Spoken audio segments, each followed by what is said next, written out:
there's another collab that happened, and I had to text some people in New York to get me one because you only get it at the NBC store. There's a Minions Team USA collab. God. Hold on. I gotta cop one of those. There's one for every sport. Oh, and like my I've never God. been more not surprised that you wanted something.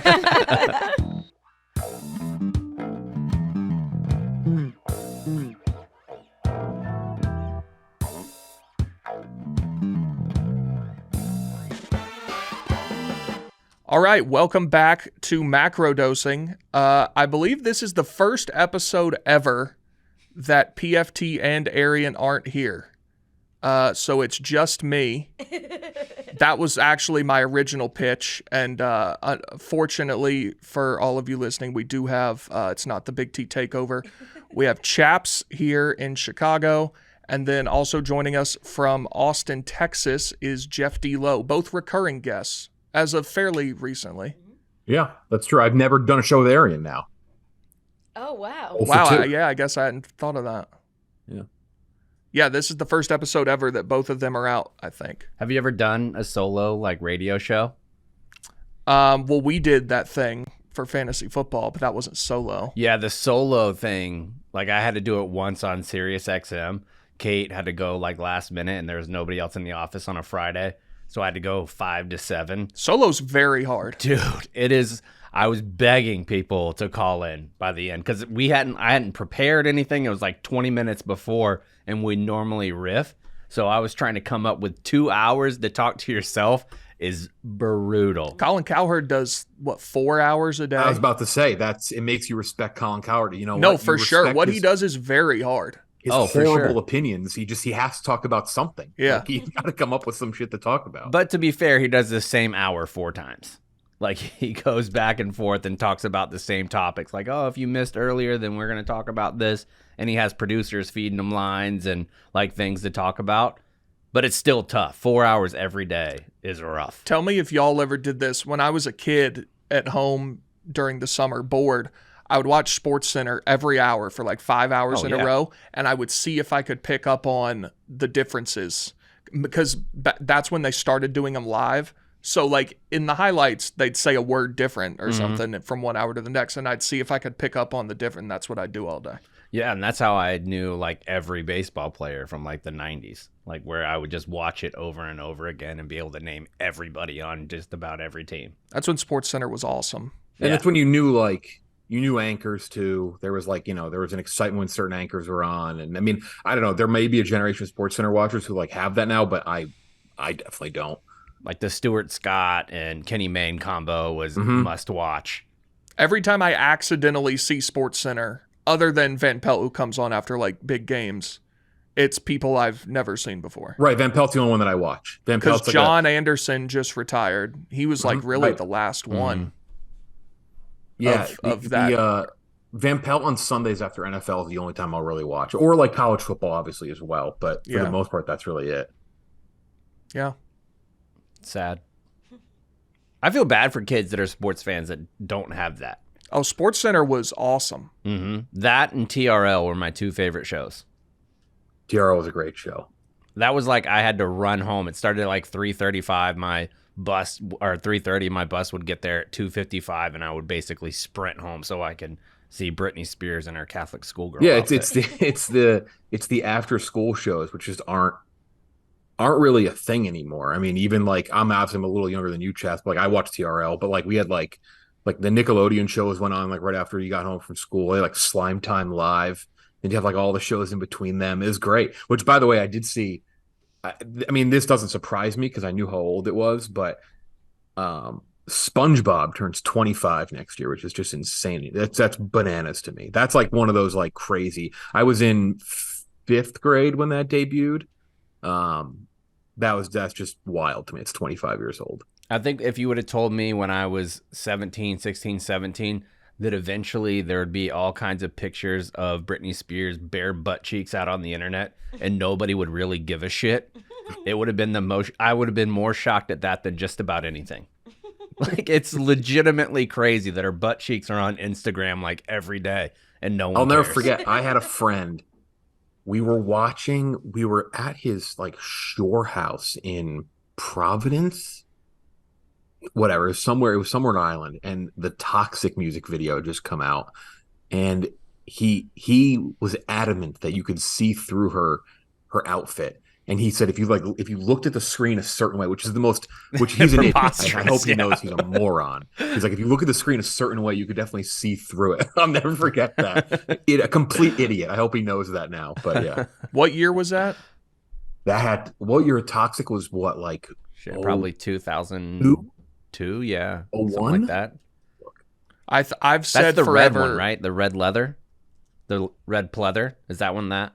Came out in 2003. That's Hit Me Baby One More Time, right? No, Toxic no. was Toxic was like the all that might have been both, but Toxic I remember it was like the see-through white with like sparkles. Yeah. Okay.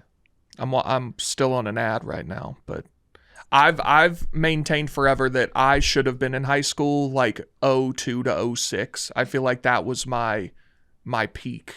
Not my peak in my life, but for my personality, that would have been the peak for me. Okay. Like I would have really thrived back then. Can I tell you something that I was troubled by with you, Big T, yesterday? What's that? That your Orland Park reasoning to want to go. Like there. Oh, no. It's all the fast food chains.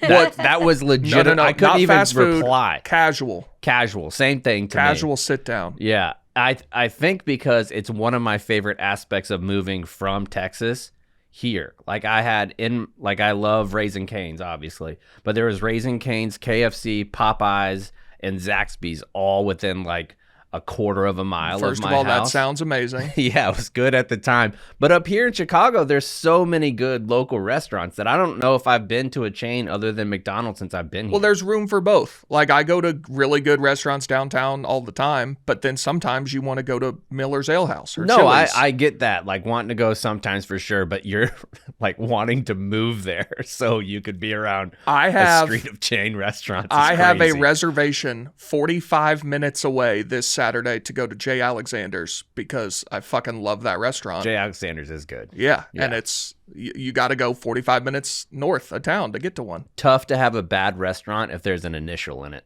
Mm-hmm. That's true. That's a good point. TGI Fridays.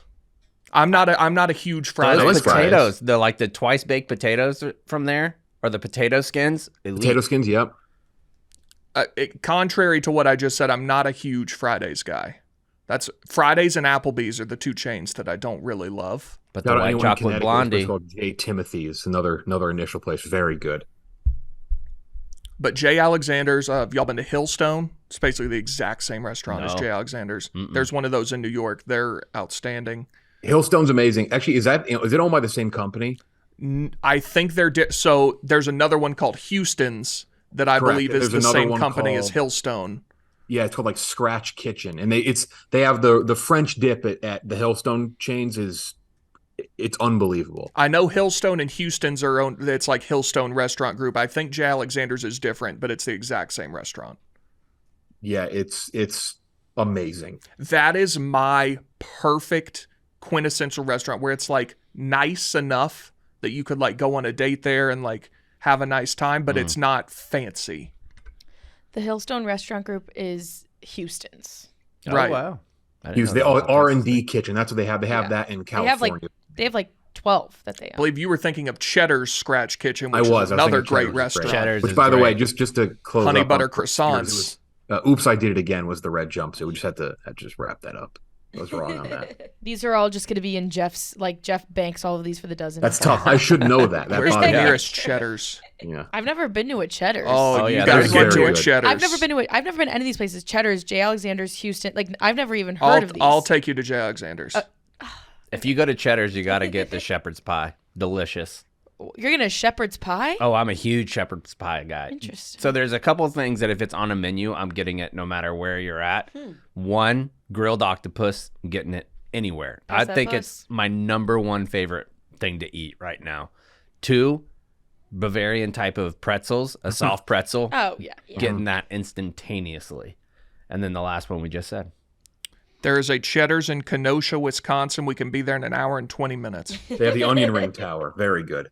They have an onion ring tower. Yeah, very, very good. Red Robin used to have an onion ring tower. Never been to Red Robin. Oh, another like Red good Robin as spot. well. Another good spot. Never been to Red Robin. I also never went to Hillstone in New York. Like I haven't been to any of these places. Yeah, I haven't. Hillstone been is to most it's of them. actually Hillstone is a very difficult reservation if you're a New York listener. Very difficult because they closed the other one and you have to get it Yep. like months. But you can sit at the bar. Any Hillstone restaurant. It's the one in Murray Hill, right? Yeah, it's in that area. Yes, yeah, it's right- it was like right- Park Park Avenue. Ave. Yeah, it was right by my old place. Yeah. One of my Um, least favorite moments for Barstool is when Che said that he opts out of the endless fries and goes endless steamed Mhm. broccoli. And he goes for the There's unlimited no way. Red broccoli. Robin. I didn't know that was an option. Yeah, endless God. It's broccoli probably is not. wild. He's probably the only person to do To that. be fair, the fries are kind of trash. But Yeah. more trash than just going for steamed well, broccoli. of course not. But they're Just not farting good in fries. the- He Oh, referred to it as God. a hack to be. Of course he did. They're very. You never want your fries to be described as this word. I would say they're very flaccid fries. Yeah, they're floppy. And this is Hillstone you're talking about? No, Hillstone has amazing fries, Wait. little shoestring fuckers. So who has the flaccid fries? Red Robin? which But are they're- unlimited. But they're They're unlimited. the See, I don't love a steak Because they know fry. you're not going to eat that much. Right. Yeah. They're like, hey, we'll give you as many of these shitty fries Like as you Five want. Guys couldn't get away with that. No. Well, Well, they Five Guys kinda gives do. you 9,000 Yeah, fries. I guess they They're fill up the virtually bag. unlimited. Yeah. That's what I like about all these beef spots around here too. Like they would give you a shit ton of fries. Yeah. Can we Shit go on ton. like a fast casual food tour, Big T? Yes. Yeah, We'll I go like to that. Orland Park Yeah. Oh, and then to Northbrook where Jay Alexander's we is. should do an Do Orland bar Park hopping. vlog. We should do an I Orland would- Park restaurant crawl. That would be my favorite day of all time. Big T gets to pick one little dish that everybody shares at each one of the places, so Yes. you get like a smattering of everything. That I'm in. Okay, mark this down. But yeah, I'm very excited to go to Jay Alexander's on Saturday. Should be. Is it it's a steak place, right? They have steak, they have sushi, they've got burgers, they've got everything. Good cocktails. Ooh, what kind of cocktail you Outs- get? What kind of cocktail you getting at Well, J. that's Alexander's? not my kind of thing, but if you're into that. Vodka lemonade. Vodka Lemmies. They have outstanding chocolate cake. They don't always have it, but when they have it. But yeah. I wrote down just a couple topics that I wanted to talk about with you guys. It's getting harder to find topics for the top of the show now because the only thing people talk about is Joe Biden. Yeah. It's like the only thing. Yep. But Trump did challenge him to a golf match and said he'd spot him 20 strokes. And Biden had previously said he would play Trump in golf, but now his campaign says that it's ridiculous for Trump to say that. If Biden could beat Trump in golf, I would vote for him, no question. Yeah. If he could hit a drive 100 yards, I'd vote for him. We are just such an unserious country at this point. Like just completely unserious. I would love to see it. And Trump said he'd give $1 million to Biden's campaign of choice if he beat him with 20 strokes. So would you watch this? I had an idea, and I pitched it to one of the guys that was running for Beto O'Rourke. I pitched it to Beto when he was running against Ted Cruz, that they take a trip together that starts in DC and it ends in like New York City, where it's live streamed the entire time and they go over topics and have just a conversation. Not a debate, but just like a conversation. Would you watch that if it was Trump and Biden? Just Yeah. rolling down the street? Mm-hmm. Yes. I think that would be fantastic. I think we should do that at some point, like to get back to a little normalcy where everybody doesn't hate each other at every moment. Like just have a conversation instead of everybody just name calling. Yeah. I mean, I think that's what the format of this last debate was supposed to maybe quell a little bit, was like yelling at each other, but it actually just kind of exacerbated the fact that Biden is 97 years old. So they thought that was going to work in their favor, but it actually didn't. I'm just excited that either way, we're either going to have an 86-year-old at the end of a term or we're going to have another 82-year-old at the end of a term. Yeah. 83. At least he can't run again after that. That's the biggest thing. Like if you want Trump's policy and Biden's, but it's not like Trump's a spring chicken. No, he's not young. I just wish we had somebody. There's a very decent chance that he could like fall into the same kind of like lull that Biden has. Granted, maybe not as bad, but it is like it's insane. But I mean, that's just the political system in our country is so fucked. And it's also one of those things where like I'm not convinced either party, if you ask them tomorrow, has even a remote idea who they'd run in 4 years at all. Yeah. Which is insane. But yeah, there's nobody like you used to have like if you gave the keynote address at one of the conventions, right. You were basically in line. That's how people heard of Obama the first Yeah, that time. was Obama, yeah. And there was somebody else that did it too, that they thought was going to be a star, but didn't end up turning. Maybe it was Cory Booker, maybe? Could be, yeah. I think Democrats right now would say Newsom. Or Gretchen. Yeah. Republicans, I don't like Tim Scott, Vivek. I don't think Tim Scott would be there. Who else? Josh Hawley. Yeah. But yeah, I mean, after Trump, it's a crapshoot. Yeah. Thank God. I'm looking forward to 2028. I mean, I'm a huge elections person. I have working in news for as long as I did, which wasn't like I didn't work like a lifetime, but I worked enough. And like I met all the candidates in 2016, and I hated all of them, from Hillary to Trump to Bernie Sanders' team telling me that he's not a morning person. I'm like, Jesus, like I'll never forget that. I'm like, you're aware what he's running for, right? Like it's not a 10 to 5 job. Like, well, it is currently.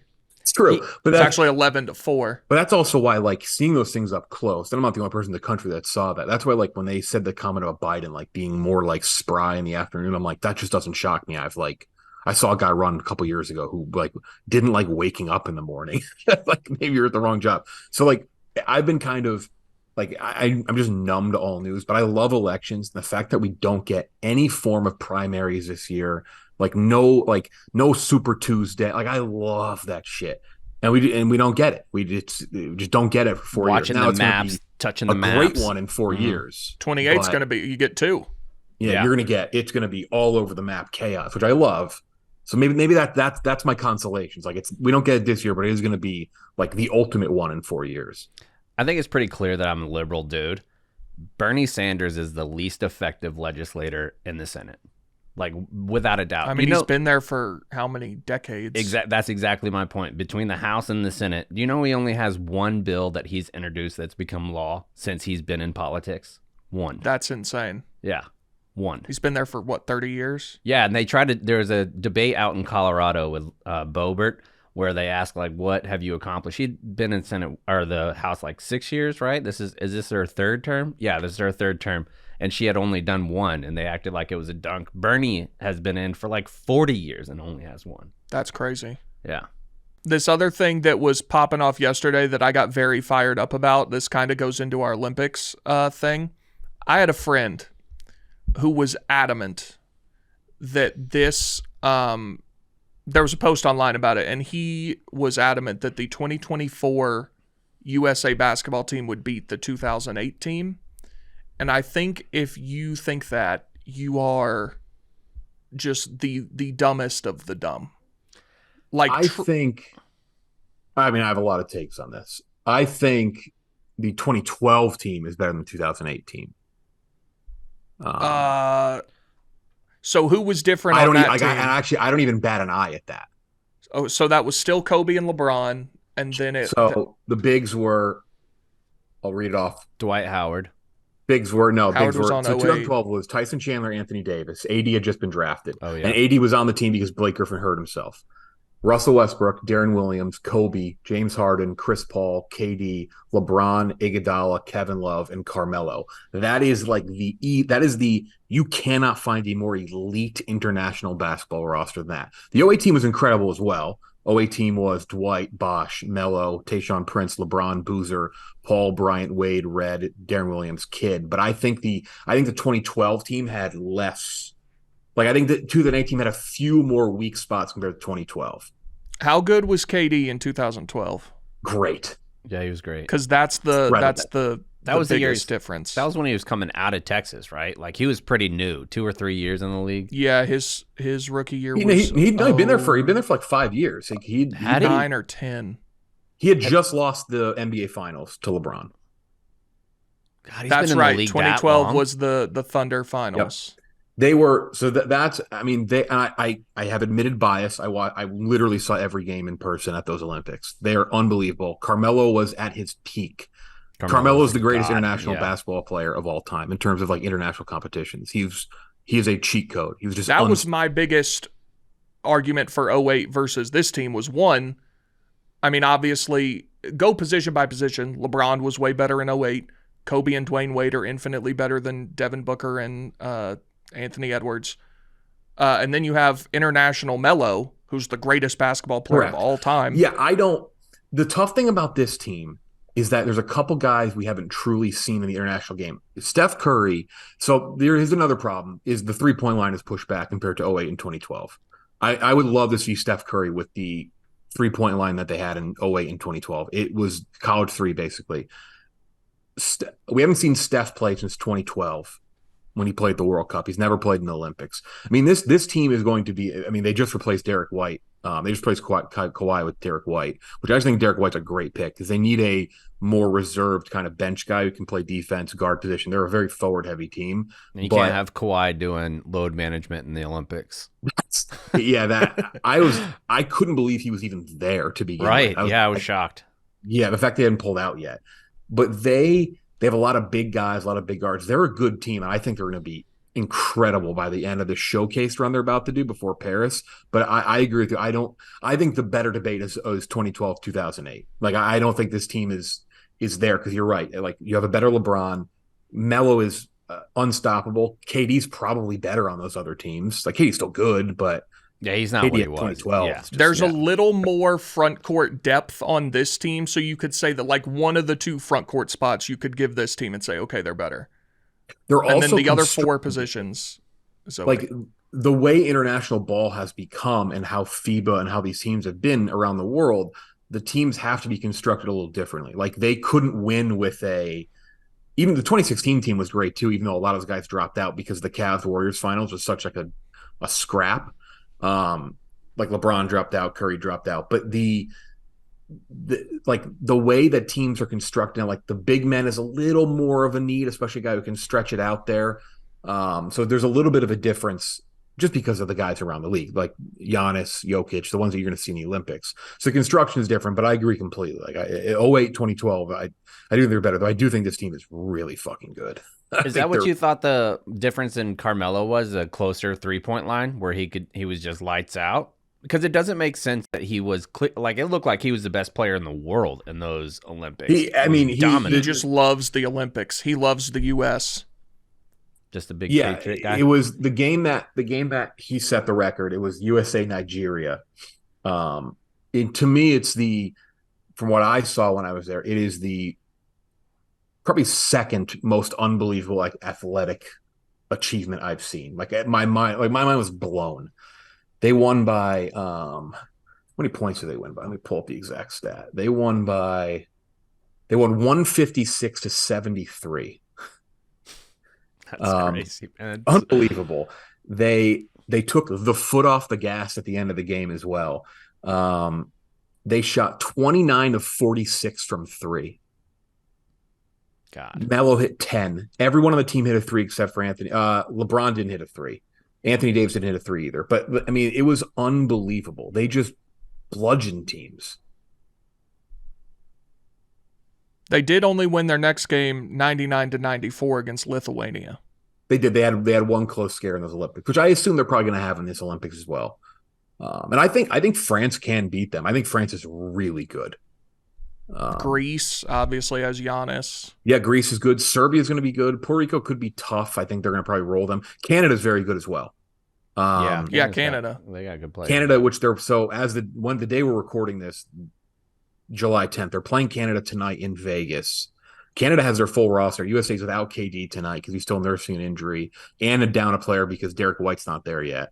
I mean, they're good. They have Shea. They have Jamal Murray. They have Lou Dort. They don't have Zach Edey. They don't have Wiggins. Zach Edey pulled out. But, I mean, Canada's going to be good. But I just think they're still a cut above everyone else. Yeah. I mean, so. they should still be the best and win the gold medal. I just think if they played against Kobe and LeBron and Dwayne Wade and Carmelo, they'd get their shit kicked in. Kobe was a killer too in the international game. He was nuts. I mean, there's every time that clip comes across TikTok that I see it where he's like, I'm gonna run through Paul's fucking chest. I went back and watched that documentary yesterday because I was so fired up about this take. And it's awesome. There were just a couple other. Y'all saw New York City paid $4 million to discover that trash cans are effective. Yep. If that doesn't make you so staunchly anti-government, I don't know what possibly could. And they walked out there like it was the best idea in the history of the world to have. They were trash playing cans. the Empire State of Mind like it was a cool. Eric Adams, Brandon Johnson, the Chicago mayor, gives him a run. I think he's probably worse, but Eric Adams is an all-time just buffoon. Like, how many of those things are you going to need? Like, So many. the street is going to be littered instead of trash cans. Can I read It's gonna though? be Is trash it like can. it's for buildings with 1 to 8 tenants? Even then, that's still That's not a enough. ton. Yeah, that's a ton of buildings that are there. Oh, no, I thought it was like 8 or more. Oh, No. is it? Okay. I don't 'Cause think saw they have one of the one of ability the to do cans, that. It was like a compact almost. I was like, what is the point of that? I think it was 1 to 9. Oh, individual bins for low-density locales. Shared containers for high density.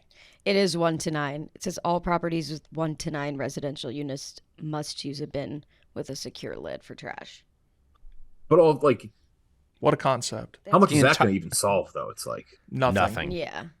But at least it's only 4 million. I thought it would be a lot more than that, honestly. I Like, mean, the there's- $4 the million trash in mounds are something still gonna government. exist for the big buildings, right? Oh, for sure. Mm-hmm. And 4 million in any budget, like government wise, they're like, let's just sprinkle it on top. Yeah. 4 million. But if they're telling shit. you it was 4 million, it was probably 11. Yeah, for sure. I 4-2. will say the one thing about Eric Adams I do appreciate is he still has the old school politician's way of showing things off to the public. Like he loves a good show and tell for like a new product or new something. Oh, yeah. He remember didn't he like get rid of like motorbikes or something and he like rolled like he loves to show things off in public, which I think is very like old school like political sitcom of him. I do appreciate that. Yeah, like the Clint Eastwood chair. Mm-hmm. A good prop I like. A good prop in a press conference is nice. He's a lunatic. I appreciate. He's terrible, but I appreciate that. Romney's binder full of women. Mm-hmm.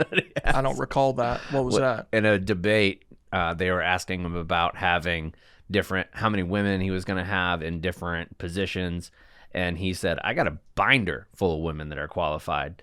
And now that wouldn't even make a tweet. Like That was the nobody biggest would thing say shit. from that cycle. Yeah, him and Howard Dean screaming would not be a thing now. Nope. Like the things that used to end your campaign were so small. John So small. Kerry got Botox, and it was a huge deal. It was like, did John Kerry get Botox? I mean, that's not even on the radar now. John, he I think was the most, besides McCain at the end of his life, might have been the most disrespected veteran I've ever seen.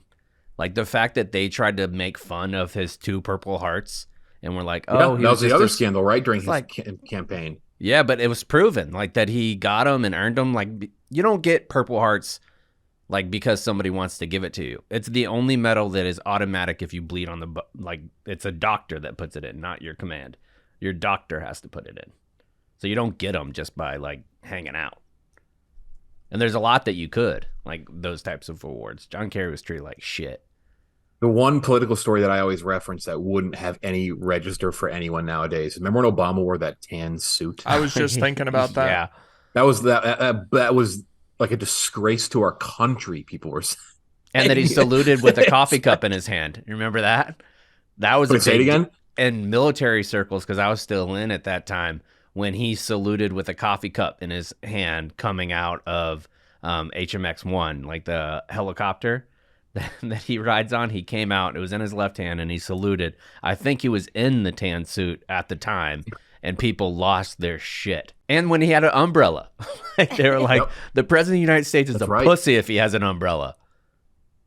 Oh, he saluted like the hands. Yeah, just a hand salute, and people were like, it's so disrespectful. It is kind of crazy. Like, why wouldn't he just put the coffee in the other hand? But Well, he did it in the right hand. Like, it was in his left hand, and he saluted with his right hand. So it was correct. But I guess they wanted him to get off the windy-ass helicopter, put that cup in the grass, and then salute, pick it back up, and not have it blow everywhere, and then keep going. Why are we so anti other colored suits for the president? I think a gray suit is the best looking color suit. Yeah, gray, a little bit of pinstripe. The Dumb and Dumber ones would be nice for a president, just to break it up a little bit. By the way, I don't know why this name just popped in my head, but you mentioned that there was another guy in another convention that made like the speech, and it was a guy from San Antonio. It was Julian Castro, right? Yeah. Mm-hmm. He made the keynote. Oh, he was the mayor, right? I thought he was going to be a star too, because he came from nothing. Him and his twin brother went to Harvard together, Harvard Law. Yeah, and his brother at the time, when he was the mayor of San Antonio, his brother was the representative, the U.S. representative of San Antonio. That doesn't for that district. In my head of rules of like who can't be president, and I know Donald Trump was just president and might be again. Identical twins you can't have a president. That just doesn't work in my head. It just doesn't make sense. What about, and this is one that could be a Democrat guy too, Mark Kelly, the astronaut. Him and his brother Scott are twins, and very accomplished. One was they were both fighter pilots in the Navy, both became astronauts, and they did it with the specific purpose that Mark Kelly was the longest one to spend any time in space, and his brother Scott stayed down here, and they wanted to, because they have matching DNA, they wanted to see what the difference was whenever you came back from space, as opposed to, and they try to make them have the same exact diet and all that kind of stuff the entire time. So whenever they got back, they could see the differences in real time, what space does to your body. And Earth-based Kelly is married to Gabby Giffords, right? Right. Yep. Yeah. And he's one of the coolest dudes too. During COVID, I don't know if you guys heard this or not, he would gather all the kids that lived in his neighborhood and he would teach them science. Like, one of the stories that he told us, he was on ZBT, was that he created like a life-size proportional solar system in his neighborhood. And he put the sun in the middle of a cul-de-sac, and then showed Mars was like, or Mercury was down the street. And then he took them all and had their parents, they drove like 3 miles away, and that's where Pluto was. Like, just showing the differences of how far away. An astronaut president. I could see it. Yeah. I mean, American as it gets, right? You mentioned another name earlier, another rule of mine. First of all, weird first name, Beto, that doesn't work, but last name, O'Rourke, doesn't work for me. Think about, like, there's the apostrophe just doesn't work for me for a president. I just can't see that. Well, if it's any consolation, his name's Robert Francis. Yeah. The Scott Kelly, the astronaut, went to Tennessee. There you go. Yeah. We have a few astronauts. Barry Wilmore, you know him? Is that a black guy? No, white. No. He was an astronaut. He, I believe, was going up into space when SEC Network was launching. And he was like, if y'all don't get SEC Network at the space station, I'm not going. God, that would be so amazing. Because I can't watch the UT team. Football games. Yeah, but nobody can give you a hug if you're up there and you're sad. Yeah. That stinks. And about that time was a very sad time to watch Tennessee football. So, but yeah, I'm pretty sure he got SEC Network in the like space station. In that interview that I did with Kelly, one of my favorite Barstool moments ever, I was actually in the office in New York whenever he came in, and Feidelberg had written a blog about his wife and like how she was a smoke show, and Kelly had it printed out, and he read the whole thing to Feidelberg, and he was like, "Did you think this was okay to say?" And John's face got so red, man. And his wife, like Kelly's wife, was in there too, so everybody was in the room, and Feidelberg had to listen to his Smoke Show of the Day blog. That rocks. Yeah, like what a call out, man. Yeah, that's. I mean, good for him though. Yeah. Y'all want to talk about the Olympics? Yeah. So we were discussing, we were going to have, I forget who we were talking about having on today, but then we mentioned the Olympics, and I was like, we should just get Jeff on to talk about the Olympics because they're coming up and it's one of your niche interests. You just love the Olympics. I do, yes. It's my favorite sporting anything. I went. Greatest experience I've ever had in my life. Worked for Team USA in London. Was there for like 40 days. By the way, real quick, just to cut you off, this is how you know Jeff is a real Olympics guy, because when we were talking about it last night, he said, I don't have a ton of old stuff, but I was at a games working for Team USA. If you call it a games, that's how you know you're a real Olympic Oh, yeah. fan. Yeah. That's how you know you're in the weeds. Yeah. My Olympic fandom snobbery is my boss, this guy Mark Jones, doesn't work for Team USA anymore, but he's the man. He said if you call it the opening ceremonies, you're fired. There's one's opening, it's ceremony singular. And I always I corrected my mom the other day. She's like, "Oh, one of the opening ceremonies." I'm like, "Mom, it's opening ceremony. It's opening and closing ceremonies, but it's opening ceremony." Yeah, I do. Yeah, so I got to experience it. It's wild to see it up close and personal. The machine that it is run, the security that is there. And then I got to see like every event. I mean, it's one of those things where I know not everybody loves the Olympics. There's some people who don't care about the Olympics, don't love them, but it is one of those things where if you like it at all and you ever have the chance, and it is going to be in this country in 4 years, it isn't going to be in Los Angeles. It is one of those things where if you can get a chance to go to some of like the iconic events and find a way to go, it is absolutely worth it. It is like, it's just unbelievable. I saw everything from the opening ceremony to the closing ceremony in person. And it's just, there's nothing like it. It's maybe the World Cup, but even then, it's like the World Cup, there's still just 2 countries there. To see so many people, so many different looking people and countries and sounding people, it's just wild. It's an insane experience. We've got a big run coming up. We got World Cup and the Olympics. We do. Which has that always been that way, or did COVID mess that up? Because I thought that they were separate. Like, because you would have the big. I remember when one of my favorite Olympic moments was when the U.S. women's national team played Japan in the final. I thought that was a great game. And then you had 2 years later, was after the Olympics, was when you had the World Cup. Have they always been the same year? No, they're not. No, it's 2 years after. Different. So World it's Cup 2 years was before. Oh, I thought you meant this year. I was no. How is that possible? We have the World Cup in 26, and then we have the LA Olympics in in 28. Misunderstood. Yeah, my apologies to the which is weird, but that's actually that's what Brazil did too. Brazil had the World Cup, and then 2 years later had the Olympics as well. That's kind of like a weird. That doesn't really happen. That's happening twice now in the span of like 12 years. Oh, London has the World Cup too? No. USA has the World Cup, then the Olympics, but Brazil had the 2014 World Cup and the Olympics 2 years later. That just doesn't really have England. I would love England to get a World Cup, but they just can't win a bid. So it's not happening. Where's the World Cup they're going to be this year, or in 26? Here. Yeah. Oh, yeah. Well, like all across America, kind of. 3. Oh, yeah. It's here, Canada, and then like 2 cities in Mexico and Vancouver and Toronto or something. So like the North American World Cup? But it's like 18 of the 20 are here. Yeah. Okay. Or 16. Hopefully it's like mainly at like MetLife. City. Because the elevation would be brutal for soccer. I want to say Mexico City is one of them. Is it? Mexico City is definitely one of them, yeah. Yeah. Oh, that's brutal. I think it's like there in Tijuana. Or not Tijuana. I can just read them off. It's the other one that starts with a T. You got Mexico City. No, Guadalajara. MetLife, Dallas, Kansas City, Houston, Atlanta, LA, Philly, Seattle, San Francisco, Boston, Santa Clara, Boston, Miami, Vancouver, Monterey, Guadalajara, and Toronto. Monterey? Oh, so it's not in Mexico City. No, it is. Mexico City is the first one I said. Oh, okay. Okay. Yeah. Azteca. Can you imagine if the U.S. played Mexico at Azteca in the World Cup? Oof. Yeah, that would be amazing.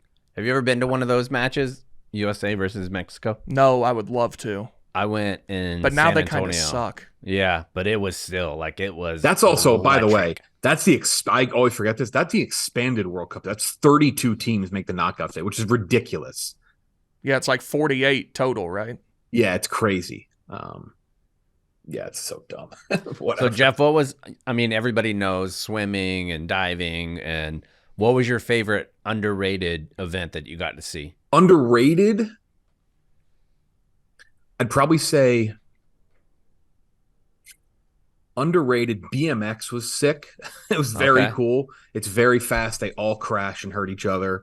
In terms of traditional sports, like not traditional, off the beaten path, I would say seeing gymnastics in person is very cool.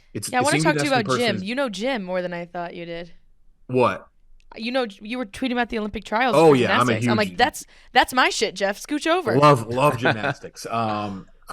It's weird to watch in person because in gymnastics, you watch on TV, obviously you were watching, like when you watch Team USA, you see each rotation, but in person, it's all happening at once.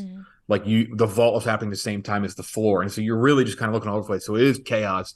Very cool, traditional one. Swimming, track though it is hard to really describe the 100 meters in track.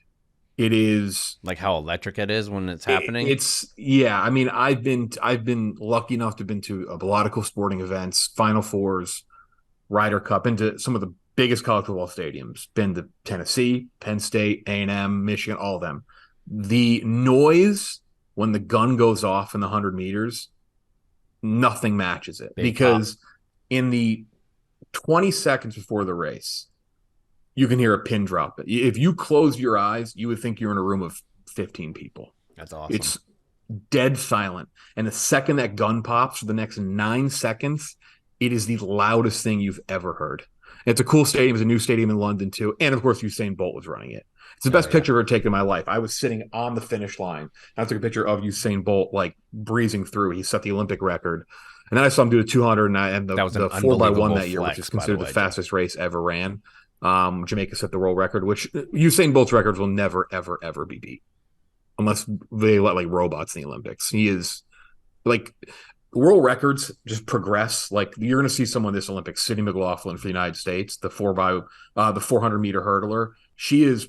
I think she's the most dominant Olympian in the world this year. She owns like 7 of the top 10 times all time. She set the world record at the Olympic trials a few weeks ago, which is just stupid. You don't do that. You progress in sports and break records. The 100 meters men, you do not progress. They have gone down since Usain Bolt, and I don't think they'll ever reach his levels again. But the 100 meter is, I think, like it is the coolest thing I've ever seen. I don't think I'll ever see anything cooler than that. All the other sports are cool too, like handball. Handball's ridiculous to watch in person. Then you go to like the convention centers. Usually is where they have like badminton, table tennis, like all like the dumb shit. And it's horrible. Watching table tennis in person is terrible. It's unwatchable. But the idea of it is kind of funny. Like weightlifting, it's just crazy. It's if you get a chance to go, like I said, it's an unreal thing. And even the simple stuff like basketball, like they're rock stars. Like I mean, I've seen LeBron play in person. I've seen those guys play, but to see them together and in a country where they don't get to see them up close, it's pretty unbelievable. And when they've been hanging out together, I think that makes a big difference that they're all hanging out it's together. Just there's just like you look down, you see Kobe and LeBron on the bench, like just broing out as the team says up 50 points. It's pretty crazy. It's pretty cool. One of my favorites to watch is Crew. That's one of my favorite underrated ones because you could see the looks on their face, just the determination and pulling so hard and how difficult that sport is. I love that. A really underrated one that I feel like many people don't watch is canoe slalom. They build these ridiculous canoe courses, which I believe canoe and slalom at the LA Olympics is going to be in Oklahoma City. I saw that, and there's something somewhere else softball, too. Yeah, canoe or kayak? They do canoes? Canoe, kayak, slalom. Oh, okay. I was like, just a straight canoe, like you're out on a pond, would be incredible. It's just unbelievable. Like that is one of the more fun ones to watch. It looks to me the look of in terms of difficulty, it's one of the most difficult looking things. The idea that you have to fucking put your paddle there and go around like the slalom poles is just absurd to me. Yeah, wild whitewater. Shooting is a wild one to watch in person as well, because they're hitting targets that are like this big, that are like eye hole size, and they shoot, and you kind of have a delay. You don't really see it until it goes up on the board. That's a pretty crazy one too. I wish they used higher caliber weapons for that. I've got a note here. Did you know in the 1900 Olympics, it was the first and last time this happened, they shot live animals. No. There was live pigeon shooting at the 1900 Paris Olympics. Could you imagine that now? Resulting in about 300 birds that were killed. The gold medalist was Leon de Lunden of Belgium. He took down 21 birds. Out of how many shots, does it say? I don't have that number. Man. That's crazy. See, I think it'd be okay if you like made it into like a jambalaya when you're done.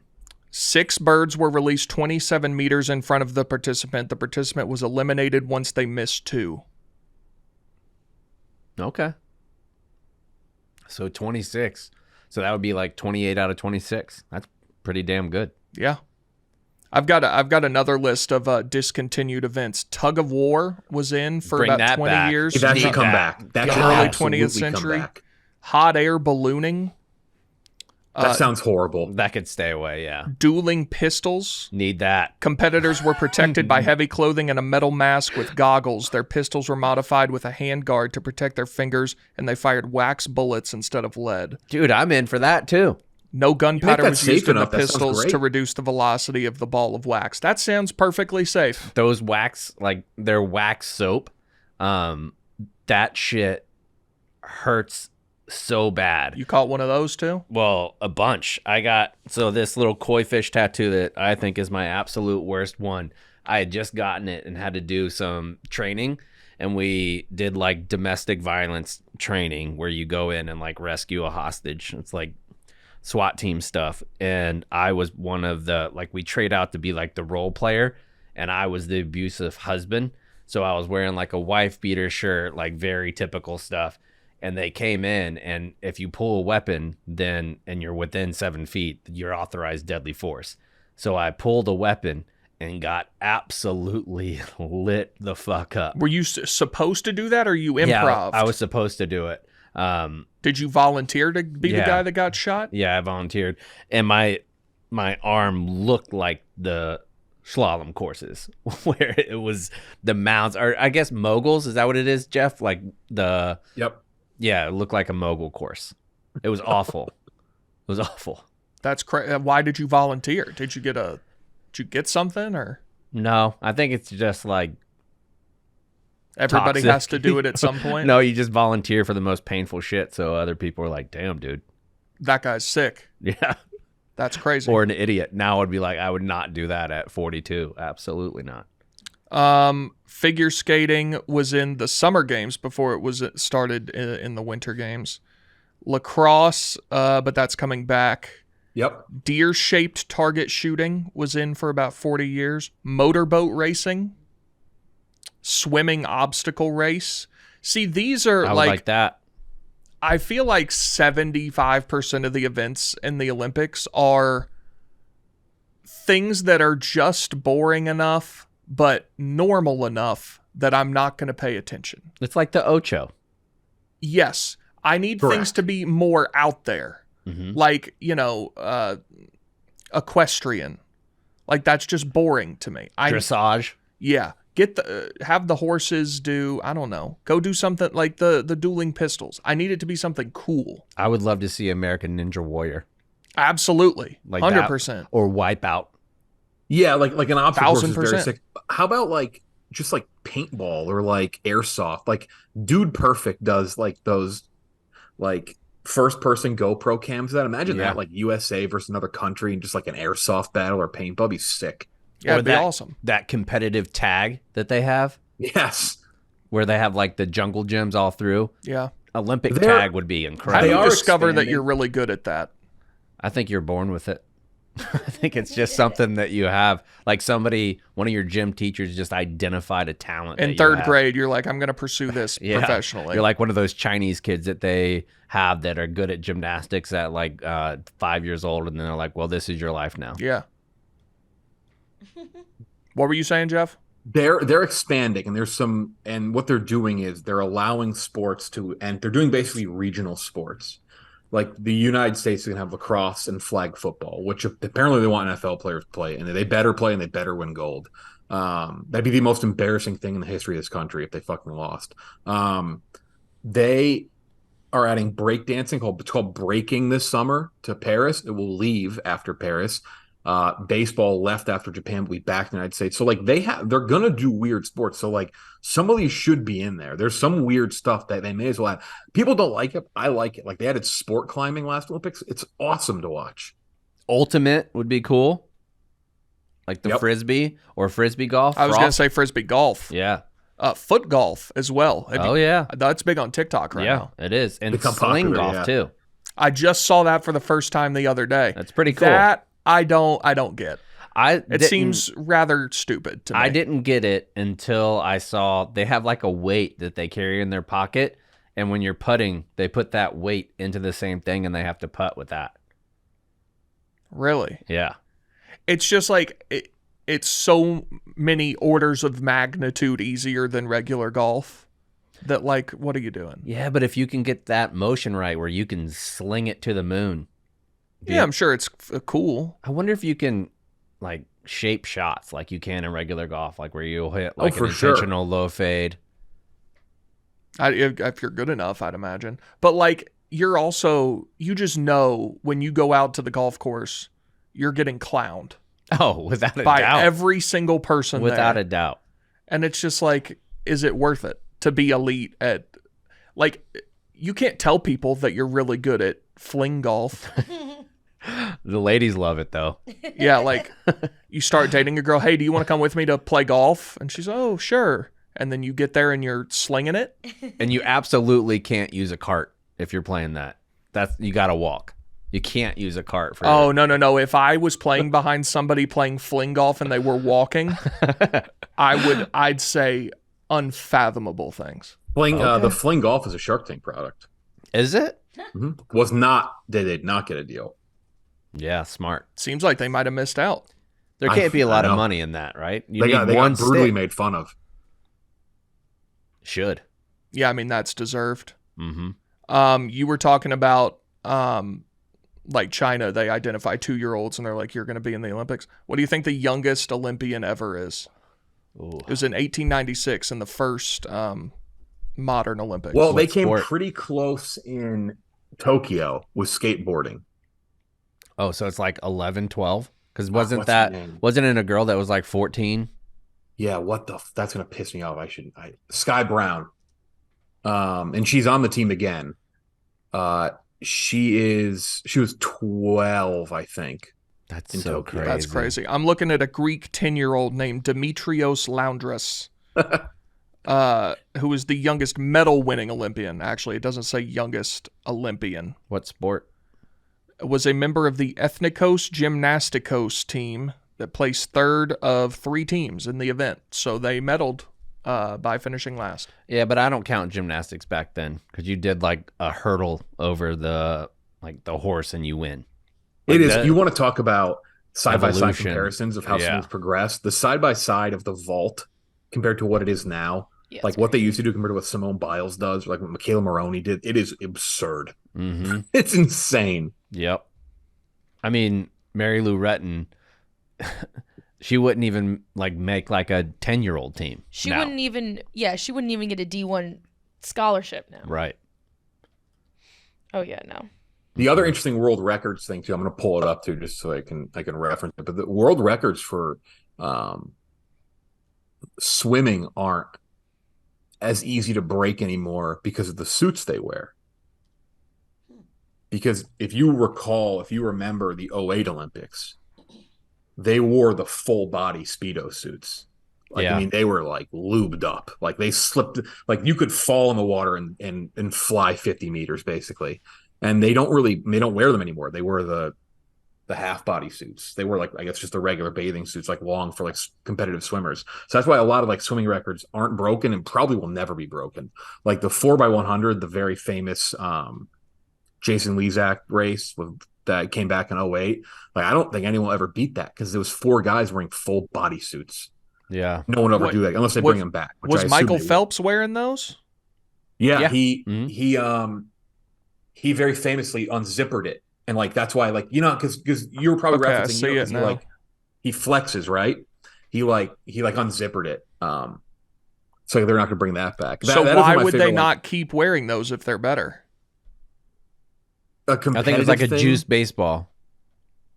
Yeah, like they consider it like a juice competitive thing, and like certain suits from different companies and everything made it better, and so just standardizing it one thing. I mean, that is a pretty funny thing that you see with a lot of Olympic stuff, is leveling the playing field. Right now, it's obviously Simone Biles. There's a lot of people in the gymnastics world who want Simone Biles to not be able to do what she does, which is kind of insane.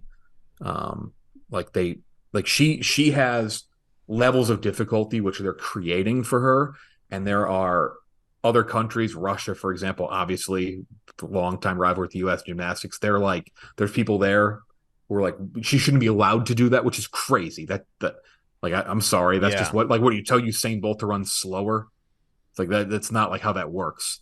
So there is like a little bit of that every now and then as well. Gymnastics has to be one of the most shocking to see, because you could, like a tall guy like Giannis, for example, you see him, he's 7'2". You see it on TV that he's 7'2". Seeing it in person, 7'2", you look like a crazy person because you're so big.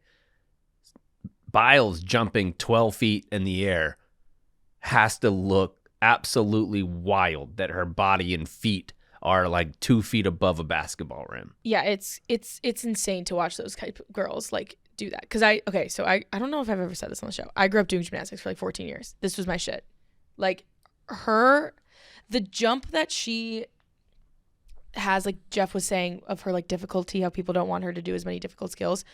It's so difficult and so much better than everyone else that they're all named after her. So like she has the Biles 1, the Biles 2, the Biles 3, the Biles 4, and they're all just different skills that no one has ever been able to perform ever. And she has, I think there's 6 different skills that are named after her, because if you do it first in gymnastics, you get to, it's like named after you. That's crazy. So she has like 6 different skills that are all so difficult that no one else can perform them, and so she just has them named after her. And those have all happened since I think her first one was like 2014, 2015. So like in the past like 8-9 years, she just comes out with a new skill like every year. And the level of just like between first and second is something that no other gymnast has been able to do, like actually ever. And like the second place is also insane. But she's like, I mean, it's like Akron playing Ohio State. Like there's just no competition, and they don't have to show up. And she still it's like Ohio State playing Akron as if they're playing Alabama. Yeah.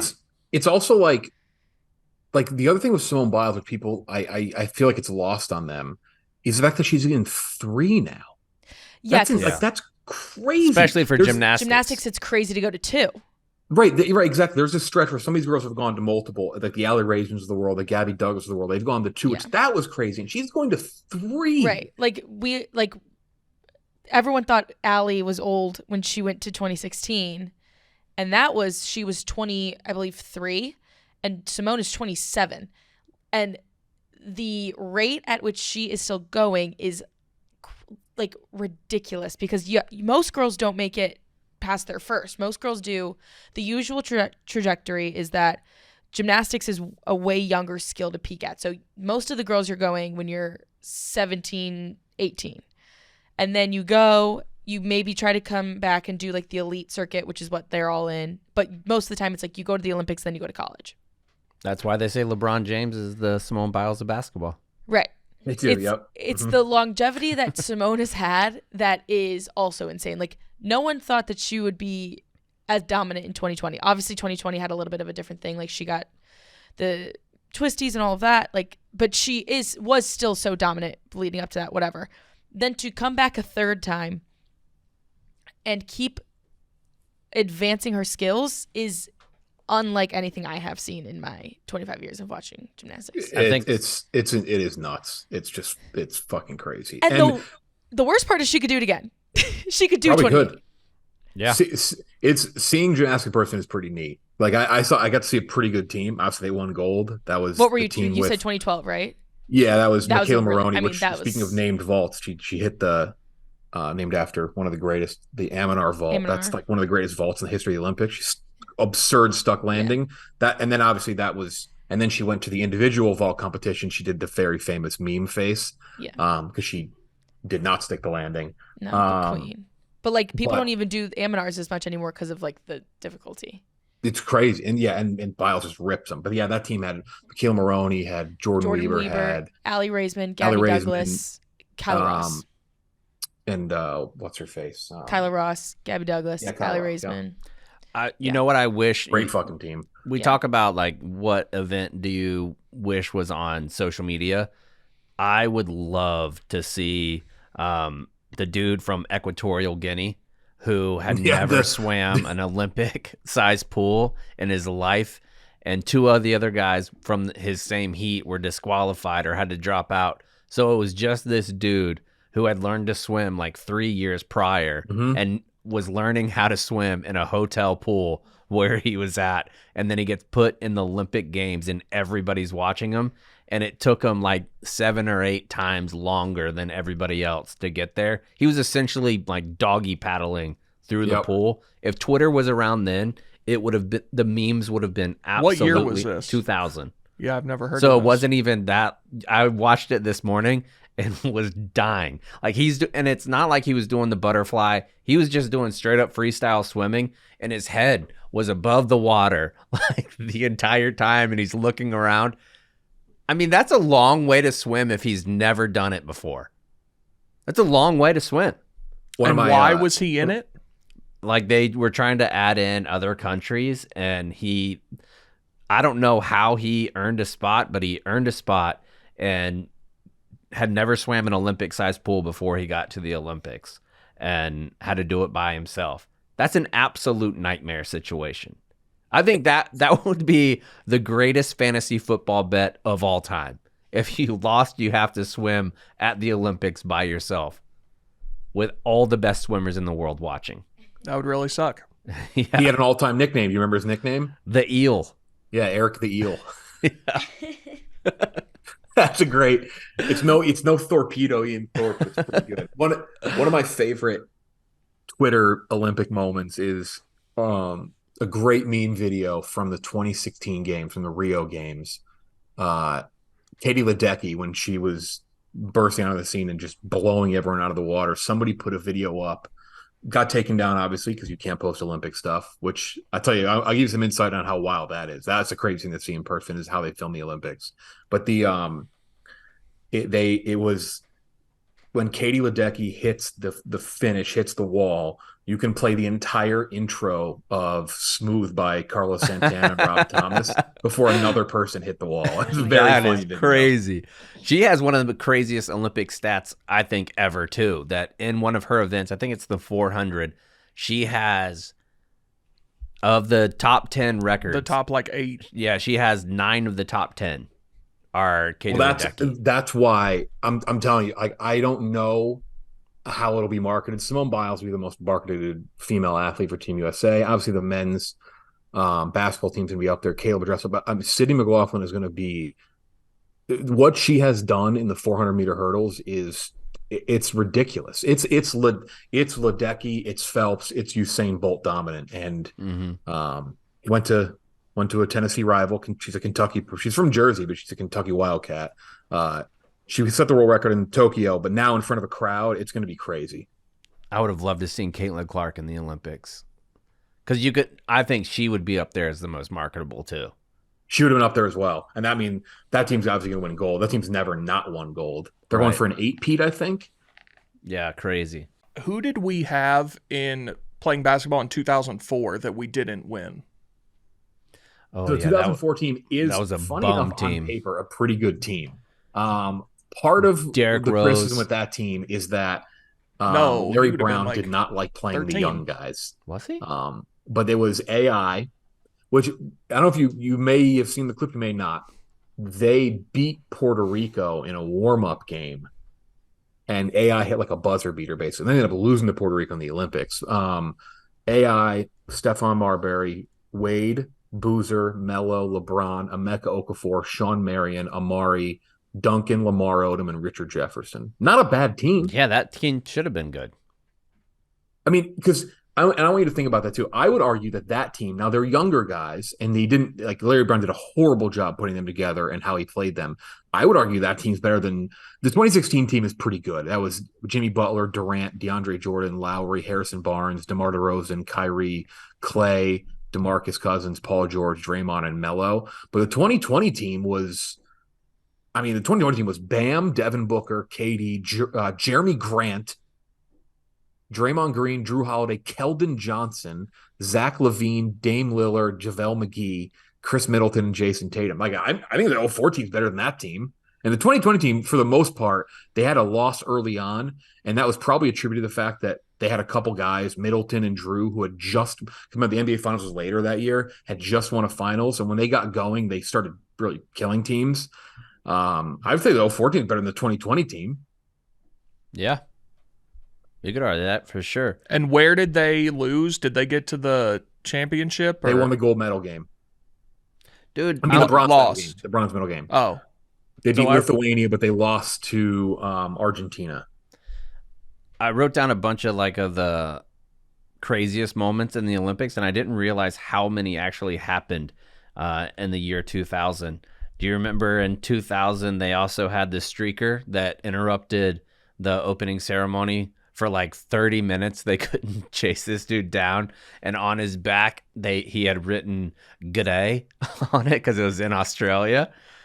They also had a dude in that Olympics that was a weightlifter who, whenever he was doing a deadlift, he brought it up his legs and it exposed all of his dick. His dick was out in the middle of weightlifting. Like, not having Twitter in the 2000 Olympics was a travesty.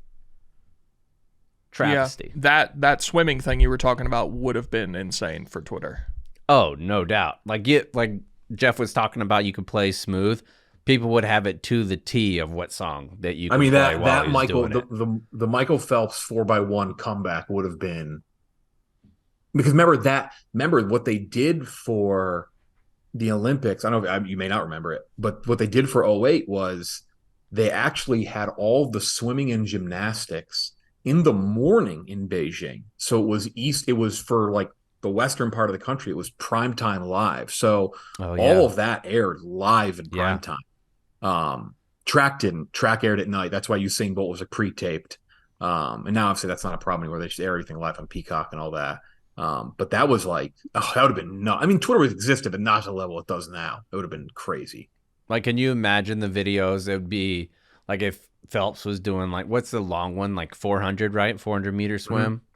Mm-hmm. I bet Phelps could do the 400 meter faster than that guy swam across the pool once. That's how slow he was. I bet it's pretty close. Jeff, ceremony, by the way, you just mentioned ceremony. Ceremony is another just kind of surreal thing to witness. Three things stick out. One, seeing the United States walk in is insane. Even if you care just a hair about it, like goosebumps, I teared up. It was wild just to see on the jumbotron the faces. Like, they show Kobe, they show like the track stars, some of the swimmers. Michael Phelps famously didn't walk in the opening ceremony until Rio, I think. But you see all them, they get a huge ovation, and it's just crazy to see your country walk out at the Olympics. The host country reception is really cool as well. Seeing Team Great Britain walk out was very neat. But the flame it's right up there with the 100 meter for me. It's almost impossible to describe how wild it is to see the Olympic flame enter the stadium, which you can kind of feel the heat. The thing is hot. Really? You kind of feel it from like far away. And then once that torch lights, it is, I mean, the torch light in the middle of the arena, like middle of the stadium, wherever it is, I mean, you feel the heat of that flame. It's just wild. It's just a surreal moment to see. Do you know who started that? Who started what? The flame. Oh, yes. I believe Hitler's Germany started that. That's correct. It was the Nazis. Yes. Yikes. Wasn't 2000 the year that Muhammad Ali lit it too? That was 96 in Atlanta. Was it? I think the best walkout outfits was the 92 team with their white jackets with the triangle on the back and the USA that the Dream Team wore. Remember those? The track suits. I'm trying to look at. Have you seen this year's yet? I forgot what they look like. No, but I am upset that a golf team is wearing clothes that are made in Sweden, or the Swiss clothes. They're not wearing any American brand. Really? Yep. What brand is it? I forget what brand it is, but I know it's because all of like Ralph Lauren does the opening ceremony and stuff, right? Right. And then we have Nike. Oh, yeah. We're going all denim apparently. What? Canadian tuxedos? Yeah, that's going. It's all denim. What? Yeah. We're going all denim. And like patchwork. That Mad seems Dog, like you're a looking at Nick it right Tarani now. I skit. think you're kind of Yeah, right? Yeah. I saw it when it first dropped, and it was an interesting look. But I feel like it's like the Ralph Lauren's done it for a really long time. They're always kind of really ugly. Like there's an ugliness about it all of the time. Yeah, Yes. I'm always disappointed a little bit. Yeah, but this one is like it's almost like a vintage NASCAR jacket kind Yes, of look. they're kind of sick. But it's also kind of like it's like, oh, they're kind of sick, but it's also like it's kind of ugly too. Like it's kind of like ugly cool. You know what I mean? Also I also feel like sometimes seeing them on athletes, because the athletes are just like, they're all so jacked and like in the best shape of their life that sometimes like clothes like that, just like, you're like, what the hell are you, like, you should be in a tracksuit. Oh, dude, I'm looking at it now. I'd never seen it. That shit is fire. I might order one. They're $998. I'm not That is ordering pretty one. sick. I made that one. Yeah, that is The cool. jacket That is is one of my. $1,000. I do love. I That's love how much outrageous. LeBron and the basketball players like walking the opening ceremony. That's always very cool to me too. Is you see them just mingling with these athletes who are relevant for 2 days out of the year every 4 years, and these just tall basketball players just walking out with them. That's always neat to see. I do not love the pants, the Team USA pants that go with that jacket, because they're like they have the ribbing in the knee area that kind of look like you're wearing knee pads. I don't like that. I'll tell you what. There's another collab that happened, and I had to text some people in New York to get me one because you only get it at the NBC store. There's a Minions Team USA collab. God. Hold on. I gotta There is- cop one of those. I've never been there's one more- for every sport. Oh, And, like, my I've never God. been more not surprised that you wanted something. I'm flying back to the East Coast. I'm going down the Jersey Shore in a few weeks, and there's one day where you go to one of the DJs. People may know what it is. I like to wear a nice ironic shirt. Olympics will be happening. A That is Minions like fencing shirt is perfect. Yeah. Yeah. It's cute. This It's is like cute. they're actually kind of It's cute. incredible. But They like, are really cute. this is what, if you guys went to like schools that had darties that had an ironic shirt like that, you could show up in the minion Yes. soccer, and you're like, that's gonna get some play at a darty. Oh yeah. Man, I love Darty season. That was Me one. too. Our shirts for Darty season at Barstool were awesome. Yeah. Darty season looked like the old MTV logo. Yeah. There's this one. This Minions one is one of the Minions getting hit in the head with a soccer ball. That kind of place. That's incredible. It's a great So collab. cute. Jeff, you can buy I know these we opened online. up with chain restaurant talk. You want to know another thing? Big T, you'll like this. Best McDonald's I've ever had in my life is at the Olympics. I believe that. The quality. That's not a lie. A lot of athletes do eat it. A lot of people don't. Usain Bolt very famously like only ate McDonald's. But that's also because he's like not a human being. So he can Ocho do that. Cinco too. Yeah, right. But so I worked in the press area in the MPC it's called. And so you have a cafeteria and you have a lot of food, but there is McDonald's as well, and it's just the best quality McDonald's you'll ever have. It's I believe just that. It looks like every picture you've ever seen at McDonald's. Because they know it's going up on social, baby. They know that it's got to Right. be tight. I mean, they're probably like the number one. Them and Coke are probably the number one sponsors of the Olympics. Exactly. Yeah. Oh, you want to talk about a corporate event? It's yeah. great. It's everywhere. It probably looks It's like Orland great. Park. That sounds like the dream. Yeah. Yeah. I think looking back at old Olympics and how long it took to break the 4-minute mile, and now looking at the New York Marathon where people are running like averaging 4.5-minute miles, might be the most like human microevolution that you could state. To do that for 26 miles when nobody could do it until like 1940s, crazy. Yeah, I don't understand how marathon runners do it. Like those, to do it for that long, just to act, you never get tired. And they don't look like they're obviously not sprinting. No. Oh, I think the 2000 Olympics was the one where the woman shit herself too. Like in the marathon training, like in the marathon, she had to pull off the side. They didn't know what she was doing, so they had the camera. It was live. They had the camera basically up her asshole while she What? was shitting. Ew. And then they turned away so fast, and they were like, "We apologize for that image." I think it was the year 2000 for that one. That was a crazy Olympics. Sydney, right? Yeah. And it was in the fall because of the climate. Jeff, are you a Winter Olympics guy too? I do. I love the Winter Olympics. Not as much the summer. The summer games are my favorite, but I love the Winter Olympics. There's a lot of fun sports. I mean, I like all of them. So where do you rank the Olympics on your list of like favorite sports? Like, where do I rank the sports in the Olympics? Well, just the Olympics as a whole, if you were slotting it in with like the NFL, college football. Event-wise. Like national championship, Super Bowl. I mean, I would say favorite. As a whole. Okay. Now, if it was every year, I don't know if that would be the case. The fact that it's every 4 years helps that quite a bit. It's a special thing every time it happens. I would say it probably goes Olympics, World Cup, NCAA tournament. I do love the World Cup. It's an incredible event. I didn't know you were World Cup like that too. It's every 4 years. So, but you're not big into soccer like the rest of the time. No, I do. I watch the Premier League, but I'm big into international soccer. I love international events. I mean, that's which I would say that spawns out of being a big Olympics fan. I watch Premier League, but I'm not like a diehard fan. Right. I would probably go World Cup, the Masters, Olympics. To watch? Mm-hmm. Like, I'm super excited. I just signed up the other day for like all the ticket stuff to go to a U.S. World Cup game when it's here. Okay.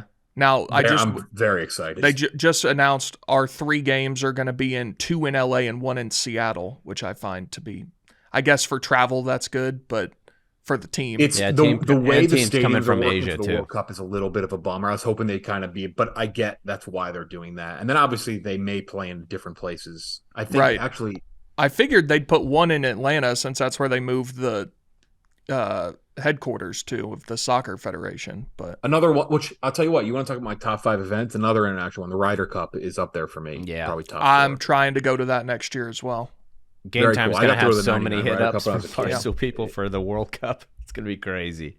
Let's see. Where would the U.S. play in the World Cup if they were to advance? So it's... do they have that set yet? They do, yeah. So they would play potentially in the first round if they were to make it... Which if they... I mean, look.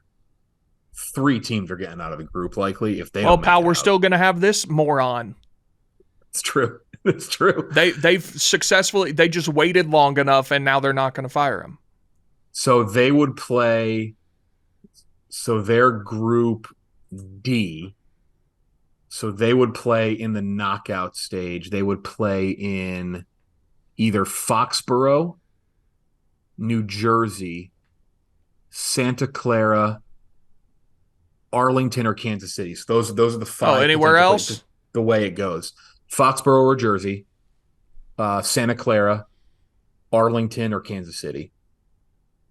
And there is one if they make the second round, if they are the runner-up in Group D and they make the second round of the knockout, they play in Atlanta. Perfect. There you go. Listen, if Berhalter is the coach and you want to go see the U.S. play in the World Cup, you need to go to one of the first 3 games because there is no guarantee that they will play any more than that. At least you're going to see the youth team in the Olympics. At least you're going to see like some younger guys this year. They finally fucking made the Olympics again. I just looked at my sheet again. There was 2 more 2000s things that happened. One, this would have broke Twitter too. A U.S. her name is Susie Favor Hamilton. She is a long distance runner, and she had been in several Olympics, but it was discovered that she had a double life as a high-end escort, which was revealed during the Olympics. Another one, the Spanish basketball team in the Paralympics won in the intellectual disability category, but it was later found out that only 2 players on the team actually had intellectual disabilities. I wonder how that was discovered. I have no probably. There were some very famous winners too, just like simple, like Rulon Gardner was at Olympics, like one of the greatest upsets in the history of sports. Marion Jones won, and then obviously was thrown in jail. Yeah. Crazy. That's the last time the U.S. won the 100 meter too. Oh, is it? No, Athens. They won. Which they are favored in Paris. They're favored in the 200 and the 100. Noah Lyles and Kenny Bernard at Kung Fu Kenny, which they're like rivals. It's gonna be a pretty fun thing. And there's obviously other countries who are up there, but the United States may finally win gold again. Yeah, they last won in 2004, Justin Gatlin, who I think people did say may have cheated. Now, I'll be honest with you. If I was doing an event, I would be absolutely loaded to the gills with steroids if I was in the Olympics. One, because people just remember that you won, and nobody really gives a shit that that.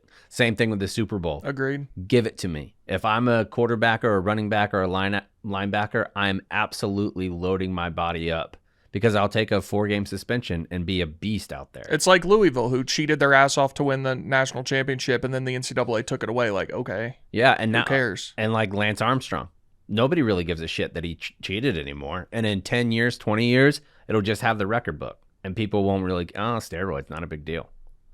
Well, there's those guys who are starting the Olympics for steroids. Have you seen that? Yeah, that would be incredible. Yeah, that's right. I forgot that was a thing. I think it's starting soon. We need to bring it back to baseball. I don't care. Like, steroids for me, everybody should be able to do it.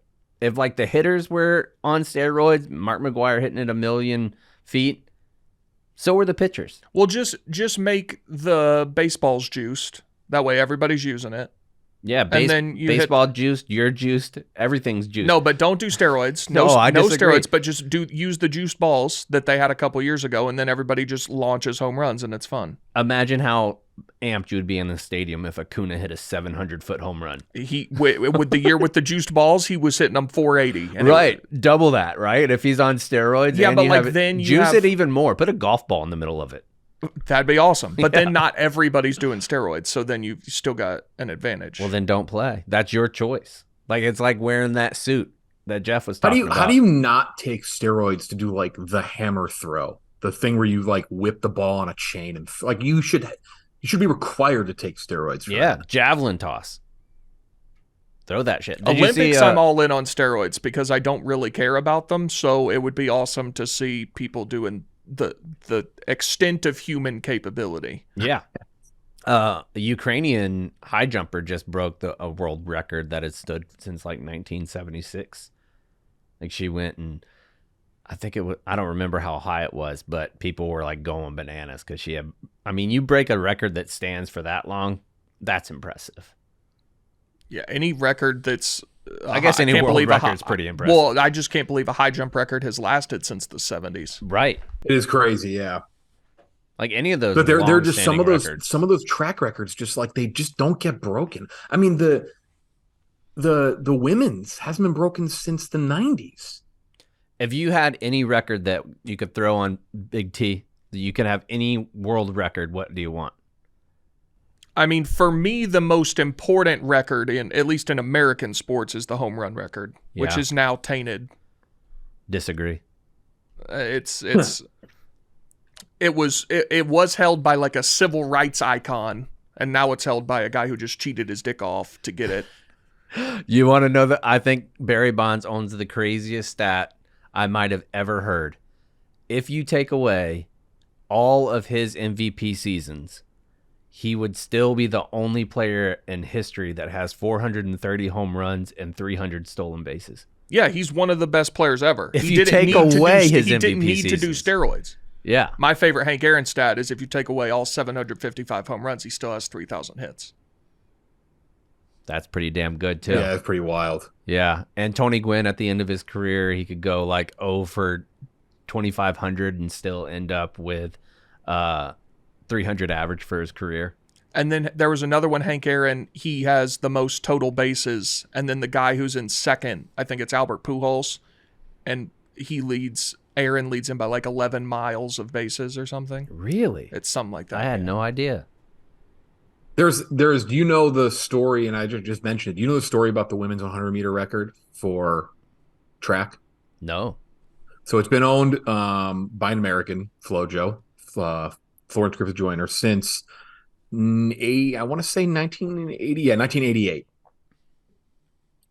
It's been deduced that the thing that measures the wind, because obviously if there's a certain amount of wind, it doesn't count for a record. That's why they'll say like the wind is okay. Like the very famous Usain Bolt Beijing 100-meter, the announcer says the wind is okay. And if you don't know track, it's because it's like the wind has to read a certain thing or they don't count the record. There is an assumption that in that race, she the thing that was like calculating the wind was faulty and wrong. And they just assumed that, but that is the record. So there's a record that kind of isn't the record, and it has been broken. It has been broken since 1988. I don't like that. I think it should count no matter what. Play it as it lies. It's not the Olympic record. Elaine Thompson from Jamaica, who's a legend, she broke it, I think, after the Tokyo Olympics, or at the Tokyo. She might have broken it at the Tokyo Olympics. I think it was 2021. I think it might get broken. I think Sha'Carri Richardson might break it. She's that good. But yeah, it has been broken. And same with the 200 has been broken either. So those are two super old records from the women that have not been broken world record wise, which I do think might get broken in Paris. I don't like that at all, that the wind matters, because they're not adding it if you're going into the wind for the javelin toss. They're not adding any distance. And I mean, what's the mark? Like, is it 4 miles an hour? Okay, well then if it's at 3, that helped somebody more than if it was at 0. So then it shouldn't count on if there's any wind at all. Or just do that event inside if it's so important. A maximum tailwind of 2 meters per second is allowed for 100-meter performance to be considered eligible for records or wind legal. And the FloJo record, I'll read the exact thing. It was widely believed that the anemometer was faulty for the race in which FloJo set the world record for the women's 100-meter of 10.49. A 1995 report commissioned by the IAF estimated the true wind speed was between +5 and +7 rather than the recorded 0. How the fuck would they know that? If this time recorded in the quarterfinals of the 88 Olympic trials were excluded, the world record would be 10.54 by Elaine Thompson, who did not. She said it in Oregon, not said at the Olympics. I was wrong. Could somebody look that up, what that would be? I want the men and the women to own the 100-meter this year. I think the men are going to do it. I do think Trey Lyle's going to do it. There's some other good runners. Andre DeGrasse from Canada, he medaled in Tokyo. The gold medal winner was Marcel Jacobs from Italy. And then there's another one, Leslie Tobogo is his name, from, I think, Botswana. He's another fast one. I think the USA is going to take the 100 in both men and women, which would be sick. Is Christian Coleman in it? He did not make it. Oh, he lived next to me my sophomore year of college. Really? Just next door. It was a huge surprise that he didn't make it. It's Kung Fu Kenny Bernardic, Fred Curley, and Noah Lyles. Just so everybody who is not watching on YouTube, Jeff is pulling these names out of the top of his head. Maybe like Dana Beers type of impressive. I have a great Olympic site that I'm live fact checking myself. I was very wrong on the Elaine Thompson thing, but yeah. Don't say that. I just gassed you up, Jeff. I just gassed my you 4 up. years. I also make these schedules that I should have never done this. I tweeted out the schedule during the 2020 Olympics, and everyone loved it. It was like where to watch, what events, what time. Should have never done it because the second people said they liked it, I can't not do it anymore. It looks like a Chip Kelly You love doing those. play sheet. Yeah, but it's like it's one of those place. I like doing them, but then like while I'm doing them, I don't like doing them. And then I tweet them, people love them, it's great. But in the moment, I'm like, God, this kind of stinks. Yeah, but like, you like the recognition. You live I for do. that. It's shocking they don't do that anyways. The work stinks. But I actually started today because I'm actually going to be away for the first few days. And I looked at the first day and I got a little overwhelmed. I was like, this is tough. It was easier when they only aired a few things. Now they air everything. It's tougher to find. Jeez. That's wild. Can you somebody look that up, what 2 meters per second is in miles per hour? I've only got one. I don't even. It's 4 miles an hour. 4.5 miles. The Olympics an is hour. the one time where I say I wish we'd have the metric system here so things convert better. Yeah. No, So I fuck can understand things more. I think it makes so much more sense. For most measurement, it does. Temperature, though, we clear infinitely. Yeah. Temperature, you're right. Yeah, I like 0 that. to 100, and that's the percentage of hot that it is. Yeah, the only thing is the boiling point. Because their boiling the point's boiling point- 100. Yeah, but nobody cares I about will that. set aside the boiling point for what Big T just said. Yeah, I would too. Who cares if it's boiling or not? Right. You can visibly see it. If you're concerned about something that's boiling, you can look at it. Yeah. That's a rolling boil. And ours makes sense for talking about the weather. But distance-wise, like if you're talking about I'm going to go run out a 10K. Yeah, that makes a lot more sense. Kilometers, meters, centimeters, that makes more 3.2 sense. miles, yeah. That's Or why 5K. that's why Europeans don't appreciate air conditioning, because over there, if you're, if we're at Big T's apartment and it's hot and I'm like, Big T, it feels like it's 100 degrees in here. If I say Big T, it feels like it's 37. Yeah, that just it doesn't it register. doesn't hit. Yeah, and you saw that on Twitter. One woman's like, it went really viral. She was like, or I think it was actually the BBC put it out as like an article, and they're having a heat wave. The heat wave, and it was like 32 or something. No, like that. see, that doesn't. And people were like, "Dude, that's 84 degrees." No, it was like 78. Yeah, it was like 76. That's I think. lovely. And they're like, Open you the don't windows. understand. We don't have air conditioning. Well, fucking get it then. Or open your window and get a fan. Yeah, what are we talking about? Why don't they have air Super conditioning? simple technology. They say Let me like just the say. buildings are too Yeah. old to install it, which is so Get a mini moronic. split. That's yeah. like New York City. Just Like dumb as fuck. get a window. Put a like, fucking unit in your window. Yeah, it's like everybody. Fucking British, man. Yeah. No wonder we left. Pieces of shit. They don't Amongst use, like, many other reasons. Do they not use like ice a lot either? Yeah, Yeah, they don't. no. No ice Most over of there. Europe doesn't use ice. Yeah. We're actually one of the if you get an iced Coke at McDonald's in Japan, it has no more than 6 little cubes. No more. And it Ice instantly is a melts. cottage industry in this country. Oh yeah. I go to different gas stations based on the ice. Give me pellet, You have baby. an Yep. ice machine in your I house. have a nugget ice maker at my house. That's why Sonic's, I really believe it's one of the reasons why their Ocean Blue drink is better than most other drinks. Is because Well, I mean, of the Sonic Ocean water? finally, Ocean water, they yeah. finally started making their commercials about their ice too. Smart. That's what Raising Yeah. Cane's. Another pellet ice place. Chick-fil-A. Chick-fil-A, yeah. Chick-fil-A. Chick-fil-A's are a little too big. Okay. They're You know, it's another funny regional thing with chains, and I mean, you guys live like in the South or in the Southwest, is the regional divide of where you get plastic cups and styrofoam cups. Mm. Mm-hmm. Can you Give me a elaborate on styrofoam that? all day. Oh yeah, What do you mean? like there are just some places in some chains where in the Northeast and the North they have plastic cups, where typically in the South they'll have styrofoam. Okay, yeah, so I know. So Chick-fil-A in New York, they had paper cups, Yep. and they're always styrofoam. And Which is way better. Keeps it colder longer. It doesn't sweat yeah, nearly that's as much. So much better. Yeah. And people are like, the environment. Dude, private jets will have Yeah, no one gives. are more than just about every styrofoam cup that you could exist this yes. You're not saving any year. No. trees. And stop acting like paper straws. Get the fuck out of my face. Oh, the What's a paper waste straw. of paper is giving me a paper straw with a milkshake. You're just wasting paper. I'm You being- got in a paper straw with a milkshake? I can't. Yeah. That's outrageous. I'll tell you this right now. That's If Joe illegal. Biden came out today and said paper straws outlawed in this country, he'd have my vote. Yeah. I swear. Yeah. That's what I always said about New York. I said, why these people are running on any platform that isn't, I will fix the subways. Like, it mind blowing to me. It's the most obvious way to get me. I never went and ever voted for anybody in New York legislation, mayor, nothing. I would have been at the polls the second they opened had they said, I'm going to fix every issue with the subway. I will fix it. I would have been like, oh, okay, I'm going to vote for you. That then. was Curtis Sliwa. He was trying to fix the subways.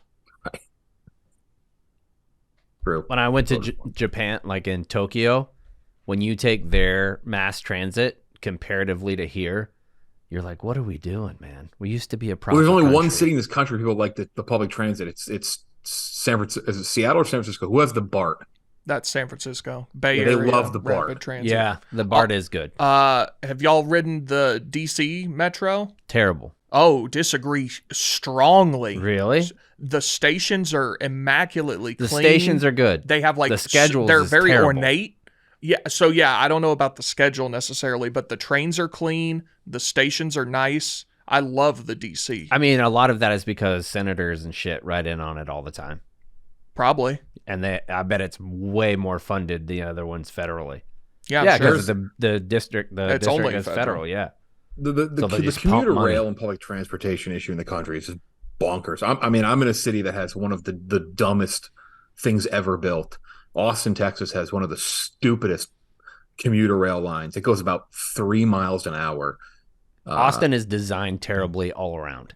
Like Terrible. the city. So there was two, like Austin and San Antonio are kind of like sister cities.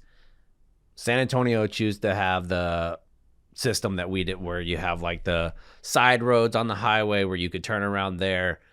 Austin said, no, we don't want that. And now you can't go anywhere in Austin without it taking like an hour to get there. It's awful. And when we moved here, my family moved here in 2004, we were told in which back then, I mean, not that Austin was a desolate town, but it was nowhere near what it is now. I remember people telling my parents that part of the problem with the road development here is that they only develop for like 2 years down the line, and then they're just screwed 5 years later. They're doing it again right now. There's so much construction, like that's just going to be irrelevant in 3 years, but they just don't plan. And there's no public transportation that works. And if you did public transportation, that wouldn't be nearly as issue, especially with young people. Like in Austin, it's a young town. And the Sonic by my mom's is closed too. So, I mean, it's just a disaster. This is terrible, Jeff. You're really going through it. Damn. That's the other thing I need around me is a Sonic, and the closest one is up like past Wrigley. Also, never been to Sonic. Really? Oh, that's We'll crazy. stop on the way to Cheddar's. See, that, There wasn't I guess Sonics in Hillstone's a Cleveland small when I chain. grew up. Well, so you not going Or, like, to by Hillstone me. doesn't surprise me because it's a small chain. But Sonic doesn't surprise me because Sonic's one of those weird things that has this absurd nationwide marketing budget, but they're not everywhere. It's Yeah, no. strange. There was I grew up with Sonic commercials in Connecticut, and I think for a while there was never one. Mhm. Yeah, I'm trying to think. Sonics in Cleveland. Great ice though, electric ice. Just some of the bit you can go 30 times in a row, get a different drink every time, and be equally satisfied Cherry limeade. with each. I Give it used to to me. love the popcorn. I'm chicken. not like again. Yep. There's not And not breakfast one all bite. day, breakfast and lunch That's all true. day. You can go at 8 a.m. and get popcorn chicken and French toast sticks. I don't like the breakfast from there. Yeah, there wasn't any French like, toast sticks near are me. solid. I don't know that I really get any other breakfast stuff from I'll there. just I just buy, and again, I can't do it when I'm here because there's not one near my mom; it'll melt. But I would just buy the bags of ice and just stick it in the freezer. You can do that? Oh, yeah. Oh yeah, Wow. Yeah, I it's didn't do basically that. a food item there. It really is. One year I did like off the wall type of fast food purchases. I got one of those turkeys from Popeyes and smoked it. Like, did you know you could go through their Thanksgiving season? I remember that a few years And ago. you could yeah. get a whole ass turkey. Was it good? Oh my God, dude, it was amazing. And I didn't add it like I did a normal turkey that I had like seasoned all that. And then I was like, you know what? I'm going to throw this on there too because we had people coming over. People absolutely loved the I believe it. Popeyes one. And my other one too, but they were like, this Popeye We have one, it family was way friends that better they than I drive anticipated. to Boston Market every year for Thanksgiving to get the mac and cheese. Oh, I thought you were going to say the honey baked ham. That's what my great grandma always did was honey baked ham. Yep. Ham. Does make me want to get Sonic now though. I'm like thinking Me about it. fucking too, and it's 30 minutes away. Can you get it delivered? I don't But know. I feel like the point of Sonic is to go in the drive-thru. That's true. Not to Don't they make put this a nerds whole. in their slushies or you something? can get a nerd slush, Yes. absolutely. They've gone away from Not- the skates though. Yeah, I was gonna Not to say make it a that whole was a chain while ago. restaurant podcast, but you guys have to doing this your end from Illinois. I remember when Burger King announced they're bringing back tacos, and White Sox Dave was in the New York office when they announced that, and him and another guy who was from Chicago, Chuck, who does social, they were like, they didn't have them anymore. It was apparently a staple in Illinois, the Burger King tacos. I never even heard of that. Me neither. Mm-mm. Wow. Crazy. I had no idea. Same. I don't know how good that would be, but Yeah.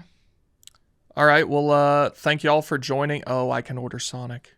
Thank y'all for coming on today. This was a very good discussion, I think, Mm-hmm. in the absence of our two other hosts. Everyone will be back next week, I think. Mhm. And thank y'all for coming. I hope, Jeff, I'm very excited for you to get to enjoy the Olympics coming up. Thank you. Thank you. Go USA. Yeah. We unite as one for 2 weeks. Absolutely. And thank you, everybody, for listening. We'll be back on Tuesday.